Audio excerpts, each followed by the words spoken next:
This episode contains explicit language that is not very good for tiny ears.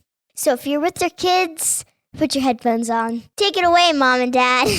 It's time for the show. Let's go.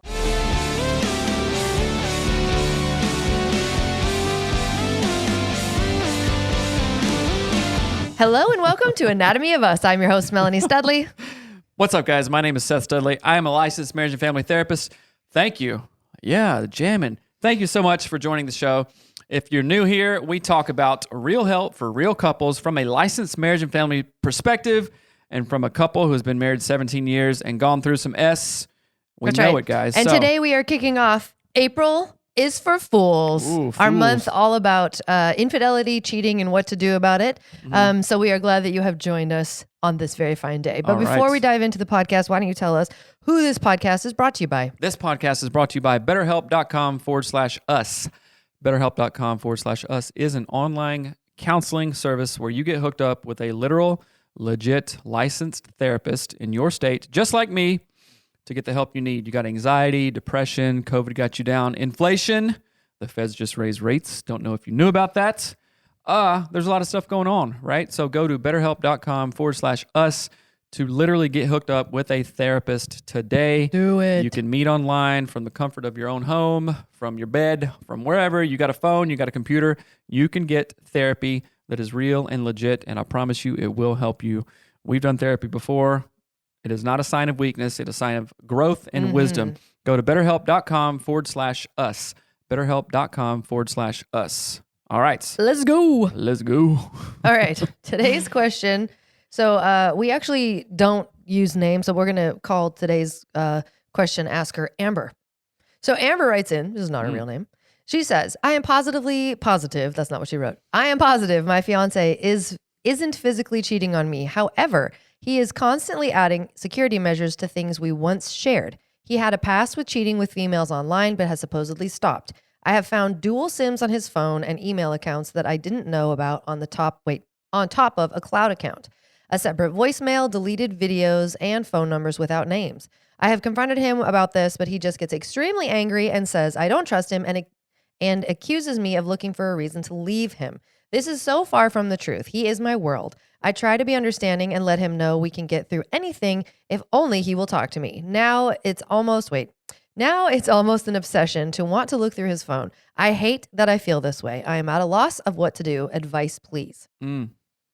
There's some real bright red blazing flags in there. Yeah. Remember the hashtag, what was cool a couple months ago? Red flag if, or 5 red flags if kind of thing? Sure. I I don't think that was cool a couple months ago, but continue. Do you even have social media accounts? Continue. Yeah, girlfriend. There's a lot of red flags here, right? Amber. Yeah, Amber. Amber. Amber alert. Yeah, Amber alert. How about that? This is an Amber alert. Just from the things that you've said in that. Who's calling you? This is ridiculous. Just talk. Oh, okay. Sorry. So Amber, my friend, I'm thinking about a lot of things, particularly a couple of books and articles that I've read that say, he's not that into you, ... or she's not into you, ... kind of thing. But the other person is trying to milk the situation and go, oh, but if we just talk about this, then the issue of your dual SIM cards will go away, or the past issue of you doing stuff online with other women will go away. That's where you're at, but that's not where he's at. And I don't want you to stay there for one more second. Now, I'm not saying stay in the relationship for one more second. That's a whole nother thing that we could talk about. But sometimes we kid ourselves and lie to ourselves because we're too scared of what the truth might be and what the truth may set us on a new trajectory to go to, right? So I'm switching over to coach kick real ass mode and not give a shit about anything, right? So I'm positive my fiance isn't physically cheating on me. Even saying that. Well, I'm positive that you're not Stealing money from me. cheating on me, Melanie. Right. I'm positive of that, right? And I'm going to make it such a big issue that I know that you're not, because I know, I must state it. Right? So that's something, right? However, he is constantly adding security measures to the things we once shared. He had past chatting with females online. I have found dual SIMs on his phone and email accounts that I didn't know about, on top of a cloud account, a separate voicemail, deleted phone, and videos without names. He's doing something. You don't have dual SIM cards for the hell of it. I only have one. Why? Because I only need one. Right. Right? Right. I have 2 emails. Well, an old college one that I don't use anymore. 2 emails, right? And we share them, right? Right. Passwords, all this stuff. No deleted phone numbers for sure. Definitely not a separate voicemail account. I used to have 2, one for the other job I had, right? So what does this tell you? What does this tell you? You are lying to yourself. And I'm going hard because it's like almost channeling kind of Jordan Peterson or something like that. You are lying to yourself because you know that the truth will rock your world. And that's what you need. A committed fiance, male or female, doesn't do this bullshit. Right. This is bullshit that he is doing. He is choosing to. And you have taken upon yourself to make it your problem. Now I'm obsessed about it. Right. Now I'm looking for this and looking for that. And whenever I confront him, he gets angry. Why? Because he's hiding something. He doesn't want to fess up to the truth. Right. You see what I'm saying? Mm-hmm. We usually don't take approaches like this, but you know what? I'm done being a therapist. You don't take approaches like that. I always do. I've Right? never not taken an approach like that. The therapist part did not walk into the studio this time, lady. That's funny. Amber alert again. But it's like, okay, cut out the bullshit. This is like saying, okay, I got the gym membership. I'm going to wake up at 4 and go to the thing. No, you're not. You're not going to. So stop saying that you are, because you are lying. And when you lie to yourself, when you don't keep promises to yourself, you erode the confidence that you have in yourself. And then you just go down, down, and down, down and go, well, I can't trust myself. Definitely can't trust others. Well, I would love to do it, but I'm not going to. And I know that, and I feel like shit about it. If he is your fiance, break up now while you're ahead. Right. You will find a man that is awesome. You're awesome. You will find your self-confidence. You will not obsess about his stupid bullshit about lying, and you don't deserve this. You may have been crazy before, whatever. Maybe you still are. I don't know, right? But you don't deserve this kind of behavior towards you, right? I agree. You don't. You can do it, Amber. You can do it, Amber. Okay, so I said my stuff. You say your stuff. Apparently you said your stuff. Goodness gracious. You want me to delete the recording? No, I don't. I will. Oh, got it. Cool. So some of the things that stand out to me, kind of like what Seth was saying, is that there are so many things in here that you don't want to be dealing with and shouldn't be dealing with even if you were friends, like even if you weren't going to get married. These things are weird and not nice and dishonest and all of that stuff. And one of the things that I think people don't tend to understand is that this is the teeniest, tiniest tip of the iceberg. If you guys get married, so hopefully... Oh, I didn't even think about that part. If you get married, and hopefully you haven't yet, or hopefully you Says called me and it my off. fiance. But one of the things that I don't think people realize is that when stuff like this happens right out of the gate, so it doesn't matter if it's the woman is being this way or the man is being this way, it doesn't matter. It's a pattern in the like character of the person that you're engaged to or dating. If you see this tiny, like 1-inch fragment of hiding things, lying, getting angry when you bring stuff up, in 10 years from now or 5 years from now, that will be magnified and it will be like a monster living in between you and your spouse. And if you have kids, it will live in the middle of your children. It's like having a rabid dog in your house. There's no escaping it because your spouse doesn't want to stop doing it, right? So like it literally, so I don't know, this imagery just came to my mind, but I think it's really, really appropriate. So the clients that we've worked with where we've seen things like that, or seen things like this, behaviors like this, people who've written in, it's a decades long thing that never ever resolves at the end. It's like, I dealt with this for 30 years, divorce. Is this what you want to do for the next 30 years? Do you want a pit bull with rabies in the middle of your marriage for 30 years? Because that's what it's going to be. Does that make sense? Yeah. And I know we're bouncing around because there's a lot of stuff in this, but the fact that he gets angry Yeah. when you confront him and stuff like that, like a contrite heart who is actually not doing anything, and I don't know the definition of contrite, some bullcrap. I don't know. It's not bullcrap. I know, I'm just kidding. Like a contrite heart with a real apology would look like this. Hey, you're exactly right. I've been a huge douche. Okay, what's the definition? Feeling or expressing remorse or penitence affected by guilt. So that is correct. Like you're contrite. Right. You're like, oh my gosh, I feel really terrible. Listen, like, I'm sorry. What can I do? And it's not like I'm just like on the crap list for a whole year or something and then beating myself up. It's like a realization of I have been doing the wrong thing. I am truly sorry. Emotionally, I'm truly sorry. And actions, here's the proof of how I'm sorry. I'm gonna show you that I'm sorry and that I want to change by doing X, Y, and Z and A, B, and C and all that here stuff. it is. I'm changing. I'm different. I'm changing not only for the relationship, but first I'm changing for myself, which in turn will make the relationship better, right? If anybody comes at anything like that, then you have a chance. Then you have things to work with, right? And a routine and maintenance to do. But at the onset, when people are like, hey, stop blaming me for stuff. You're just doing this because you're looking for a way to leave. Oh, this makes me so sick. So I have had...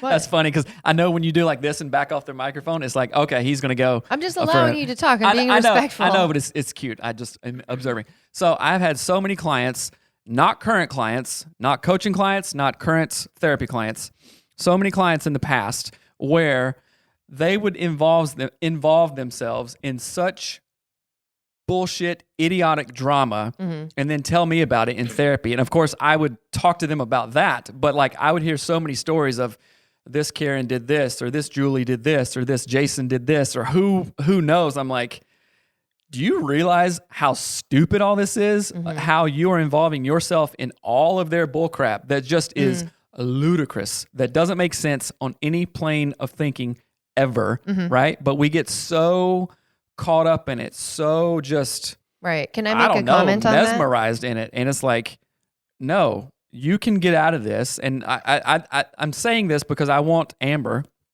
to be like, this is bullshit. I don't deserve this. Right. I'm out. That's what I was going to say. One of the things that I think is almost equally as challenging for people to see in situations like this is that a better relationship is out there for you. There's a better guy. There is a guy who gives a shit about how you feel. There's a guy who, if you said, man, I feel like you have these dual SIM cards. What is that about? I feel like, are you cheating on me? He'd be like, oh my gosh, whoa, no, I didn't know that that's what it felt like. I'm sorry. Let's work through this. I'll get rid of one.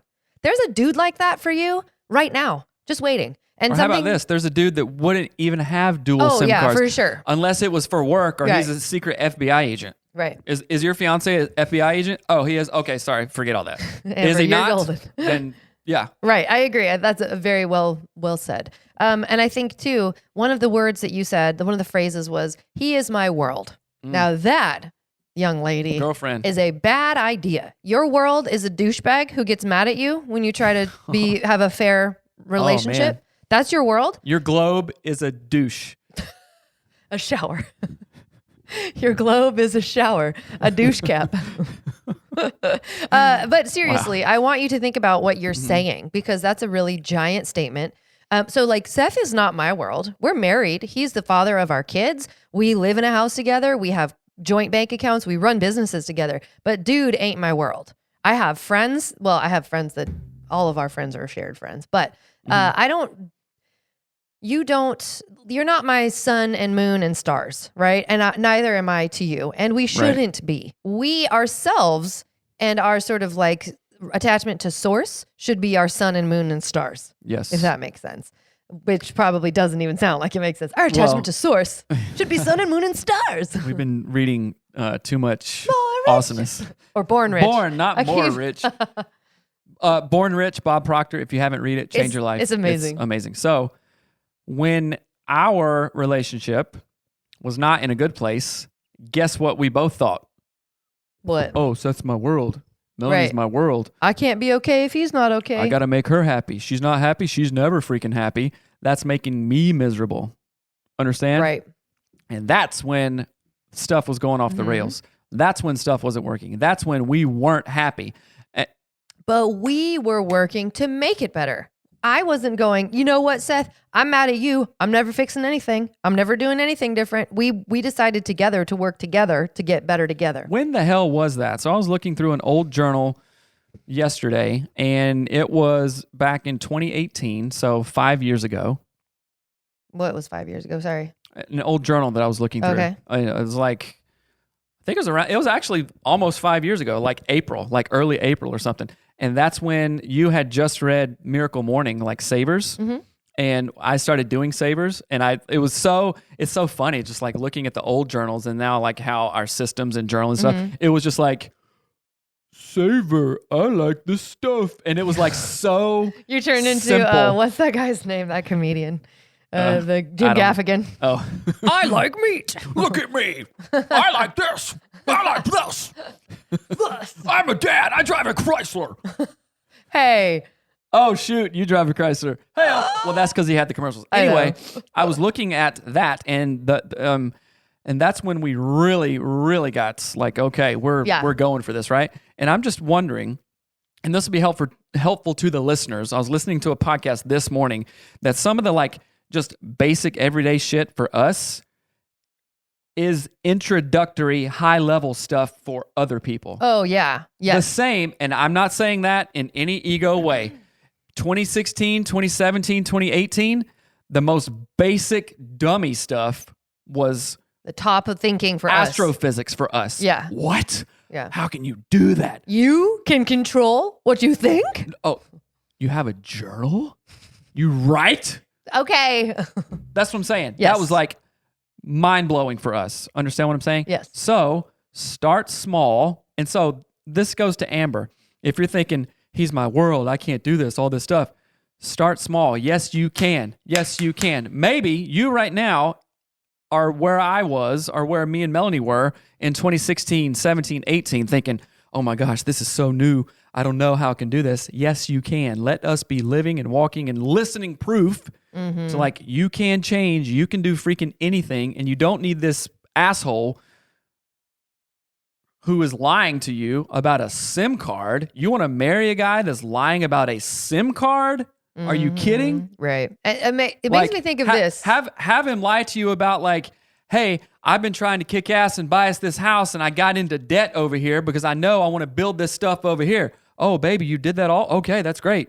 Like, I mean, even you shouldn't lie, but Yeah, you don't know what lie. I'm saying? Yes. Kind of thing. Let me interject really quickly? Yes. May I? So this is going to sound like it's not related, but it is. I went to school in Renton, Washington. Nobody knows where that is. Lots of people do. I went to Liberty High School, and I just think of like when I was in high school, you know, this idea of like, oh, this boyfriend is my world.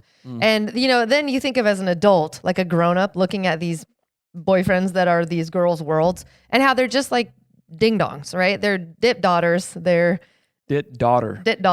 But they are not, okay. Yes, teenagers are teenagers and they're crazy sometimes and they're silly. But if this kid that you're engaged to is 20 something and he's like smoking weed and hiding SIM cards from you and lying about stuff and getting mad, what do you actually think that man is going to be like at 40?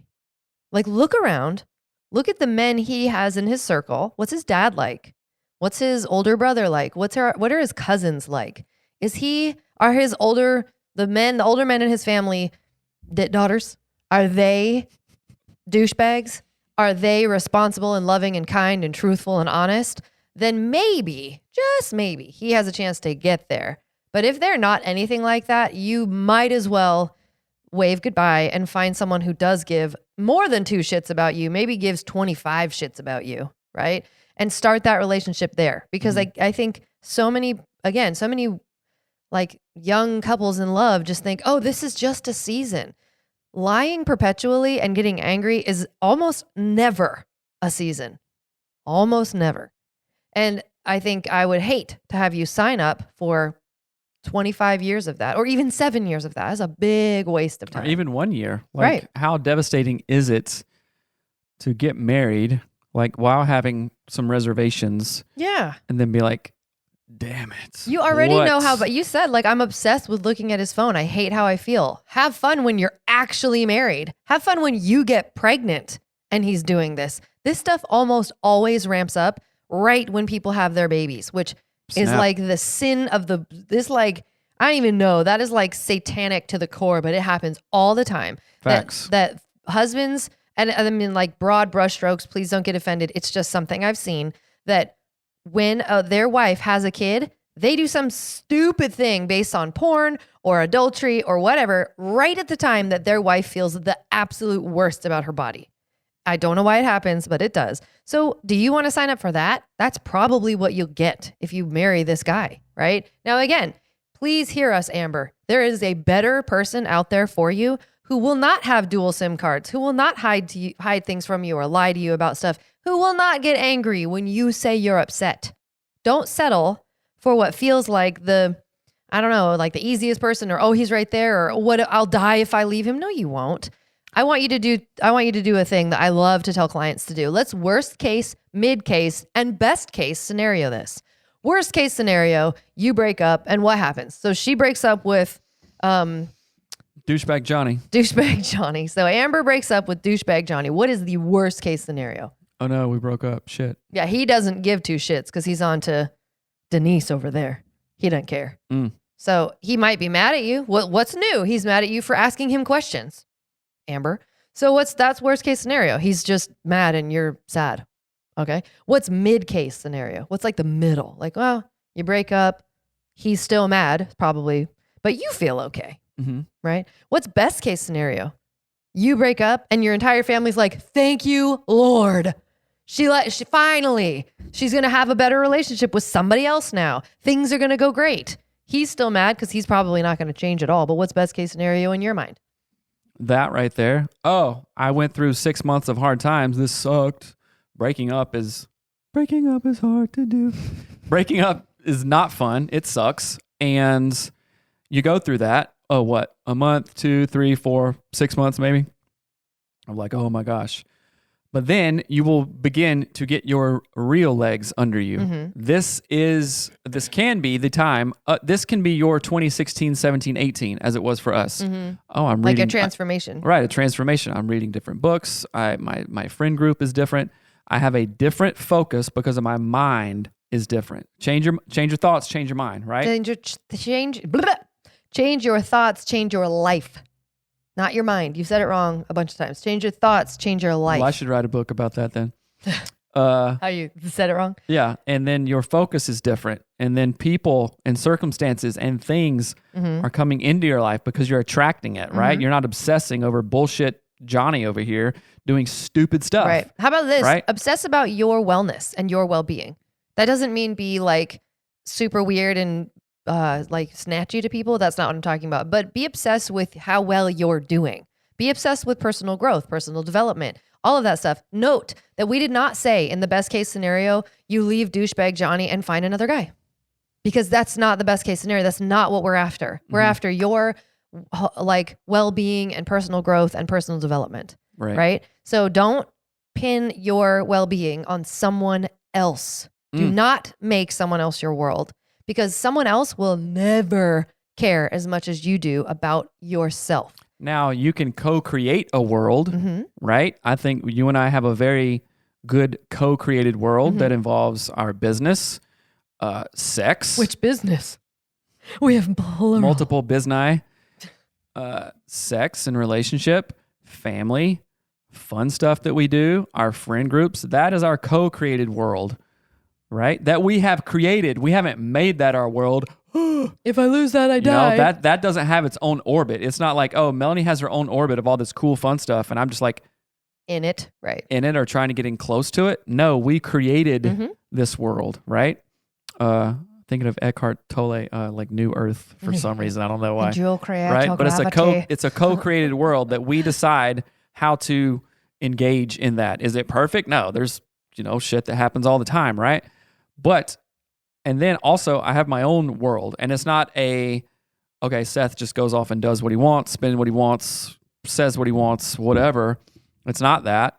So, I mean, sometimes it can be, but in the co-created world, that other world has been also created. Yes. You know what I'm saying? Yeah. It's like, oh, hunting season, snowboarding, my vision board, my gym schedule, what I want to do. Right. You know what I'm saying? Right. And then you have your own too. Okay, go figure. Well, But those separate worlds that we have because we are separate human beings have boundaries based upon the fact that we're married, right? Like if I have a business, if we were co-creating a business, I don't have a side business that is pulling finances from the business I created with you. That would be outside of the boundary, right? So think of it like that. We're co-creating a business together, a world together, a life together. And if one of you is breaking the rules, call a spade a spade. You're breaking the rules, right? And you can find a business partner that won't break the rules. You can find a business partner as devoted to your success as a company, as a relationship, a couple or whatever, as you are, right? So again, if I could wrap all of this up into like one concept, it's that do not think that someone who treats you that poorly is as good as you can have. This person, douchebag Johnny or whatever you call him, he is not your world. I think that you would do really well to kind of pluck yourself away from him. If you have reservations about getting married, don't get married. If you think that douchebag Johnny can change his ways, Amber, have him go to therapy with you. If he refuses to go, don't get married, right? Things only get more complicated as you get married and your lives actually merge together. If you have children together, it just becomes more complicated. That's not bad. Now, complex is not bad, but complex is complex. And untangling a complex knot takes a lot of time and energy and focus. So don't make one in the first place. marriage solves nothing. It makes everything worse. Basically, that is pretty much true. Same thing with kids. It solves nothing and makes everything harder. Like it does. I mean, kids are great, but they add complexity to things, right? It's like the example of Twinkle, Twinkle, Little Star on a piano versus like Beethoven's Ninth Symphony or whatever. Like one has like 5 notes, one has like 500,000, right? It's more complicated. Things get harder to navigate and to walk through. And you are in an amazing moment right now where you don't have to sign up for that, right? And again, do worst case scenario, mid case scenario, best case scenario with this situation. Tell people around you. That was another thing too. Like if you're worried about getting married, talk to your parents about it. Talk to your friends about it. Talk to a pastor about it. Talk to a counselor about it. Talk to someone about it. You need to get this off of your shoulders. You need to group think this. Actually, you should join the women's group coaching. We could all talk about it together. Have badass ladies who are ages like 60 to 22 talk into your life. That will give you perspective like nobody's business. What's the URL? The URL for that is anatomyofus.com/women's group coaching. So I highly recommend you get hooked up with women's group coaching. It's cheaper than therapy. And it's way cooler than therapy. It's 100 times better than therapy. And I'm a therapist. That's exactly right. Anyway, thank you for sending in your question, Amber. We hope that you don't get married, and we hope that this episode is really helpful. For real. And tell douchebag Johnny that he can go eat it. That's right. All right, guys. We love you. Thank you so much. Rate and review the show on iTunes. It helps us go up in the charts and gets us out to more people, which is the goal. We want to be the #1 marriage podcast out there. So thank you guys so much. We love you. All right. Keep the questions in. Later. Bye.